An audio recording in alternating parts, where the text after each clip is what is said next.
Hey there everybody, Dominic here. The NCAA basketball games are underway and the championship game is just a couple days off. Today, we're going to take a look into how much money is behind this college sports spectacle. Challenge you to a basketball game. The entire NCAA tournament has a whole lot of games, so that gives them quite a fair amount of ad space to fill up.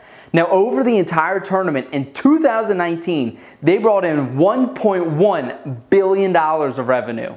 Now, due to the amount of viewers that tune in for the championship game, the NCAA makes quite the pretty penny. I paid a pretty penny for this pretty penny, but it was worth it. In 2014, a simple 30-second ad had a cost of $1.49 million. Now, how does this compare to the other big sports? You might be asking my astute viewers. Why, the AFC-NFC championship game for a 30-second ad spot cost $1.78 million. Now, the NBA Finals, on the other hand, cost just $750,000 for the same 30 seconds. So you're really getting a bargain. But what if we go to the other end, the biggest of the big, the baddest of the bad?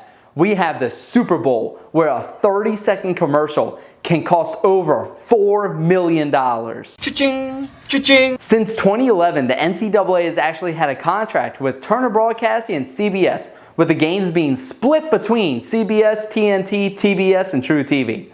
Now it gets a little bit more confusing here on which station actually gets which game, but we're going to go for it anyway.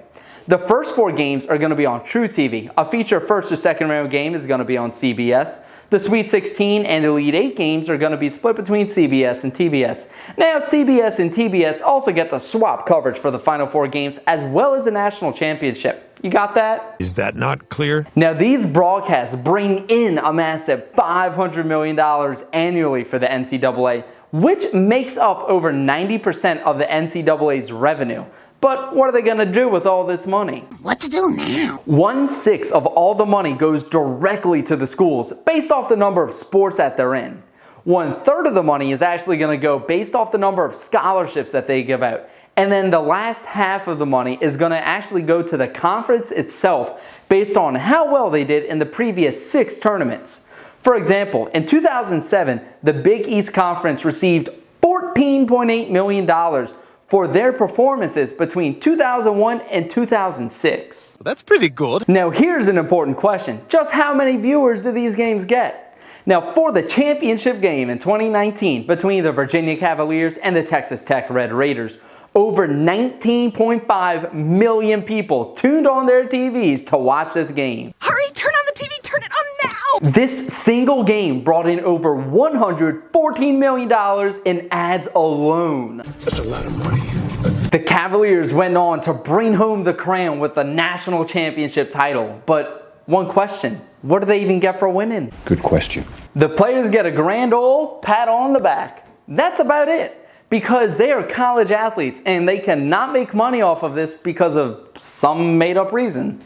Now, outside of the trophy and the net and the fame, they do get the rings for being in the Final 4 and special rings for being championships, with a massive price tag of $416 per ring maximum.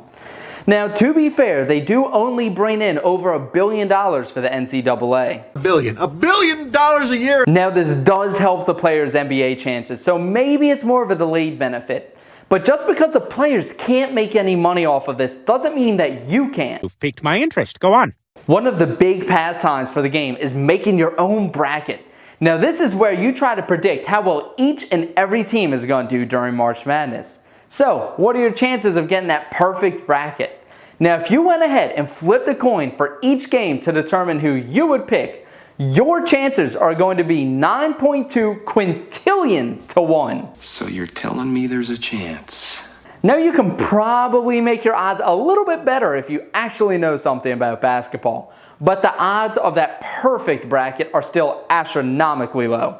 If you were to somehow craft a perfect bracket, just how much would that actually be worth? $100 billion. Well, maybe not that much. But in 2014, Warren Buffett offered a $1 billion reward for anybody with a perfect bracket. And nobody won, but that is still a massive prize pool. That's a lot of money. So how's your brackets been going? Are you still in the running for the perfect bracket? Do you have any secret tips that you want to share in the comments down below for next year? And while you're down there, be sure to pound that subscribe button for more financial content like this. Once again, for the Financial Fixation, I'm Dominic, and I'll see you in the next one.